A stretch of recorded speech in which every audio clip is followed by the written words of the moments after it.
Anyway, both of them are bilateral. As you can see, the squid here, the crayfish here, got the same number of legs and the claws and the tail. Top and bottom, squid's the same, like no matter which way you roll it, except for like the tentacles are a little different. They have like the two longer ones. So yeah, the squid has a long body. It has the two longer tentacles to grab stuff. It has a pen in it, which is kind of like a backbone, but not really, because squids are invertebrates, so it lets it move around easier. It has an ink sac to like confuse predators, help it get away. It moves through jet propulsion, so it's got like this water in it, and when it wants to get away, it's just kind of like, like out, and now it's like, it's free. There we go, it's free. um, it has the head and the mantle. It's got some arms. Both of them have gills. So for the crayfish has a cephalothorax, which is the head and the thorax fused, as you can see here, because it's got a skeleton. It's like it's a water bug. It's gross. And then it also has an abdomen back here. They have, for food, they have mandibles up here that oh, my throat hurts. They have mandibles, helps them crush food and stuff.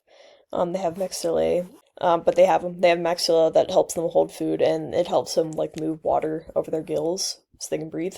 And the maxillipeds are like just like food handling and stuff. And they have like a tail. This is like all muscle right here that helps them swim. And here's those tentacles up close that also helps them swim. They got to move those things to choose a direction and stuff. And there's the pen. They have custom claws that help them grab stuff. It's like a really ineffective thumb, but it's cool. For digestion, we have squids first. They're solomates, coelomates, you know what I mean. And crayfish or esolomates, which are just like true colomates, yeah, that's how you say it, which is just they have the column, the body cavity, but it has mesoderm tissue lined. Anyway, squids, they have the beak right there, and they got little radula in there, which I couldn't get a picture of, obviously, but it's a little tongue thing, and it's like lined with teeth. They have a stomach and a pancreas that's in here. That, their food goes in. They take it in here. It goes through the esophagus here. Goes through here. Big freaking head. And then anything indigestible goes through the anus into the body cavity, which is just like, not the organs, but like all this stuff right here. Just the open part. Crayfish, they have the mouth and the mandibles, which is what I said. And then it goes through the esophagus. Here's the anus right there. That's where it comes out when they're done with it. They have two stomachs. They have the cardiac stomach and the pyloric stomach, and their stomach has teeth. Then they have some digestive glands that produce enzymes to help them break down food. And then, yeah, waste goes out the anus. For the circulatory system, squids have 3 hearts. They have the one systemic heart, which pumps blood through all their body.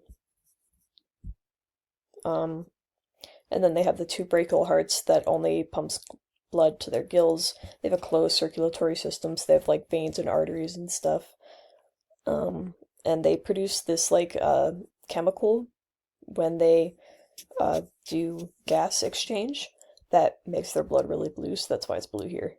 It's really blue.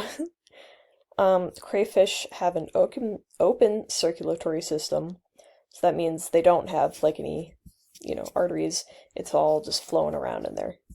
That's all the blood. But they also breathe through gills, so when they... Oh, right, oh my god, the squid... I'm sorry, I'm all over the place. Their mantle, body cavity, is filled with seawater, and so that's how they breathe, because it's all on the inside. They take in the seawater, and they breathe through here, inside. And then they push out the carbon dioxide. Okay, anyway. But they do have arteries, I'm sorry. So yeah, they take in oxygen through the gills, and they put the oxygen in the blood, which goes to the heart, and then the carbon dioxide cycles back out. And there we go. So reproduction, squids, it's easier to tell when they're male, in my opinion, because when they're female, they'll have like two big ovaries right here, which it clearly does not have. These are not ovaries. But anyways, they'd have two big ovaries right here, and doesn't have that, so it's male. Are doing reproduction stuff. They have like this special tentacle, the grabby ones, where they put the sperm there, the sperm comes out through there, and then it goes to the female. It like goes inside the mantle cavity of the female, and then that's how the eggs get fertilized. And then on crayfish, the sperm is released from the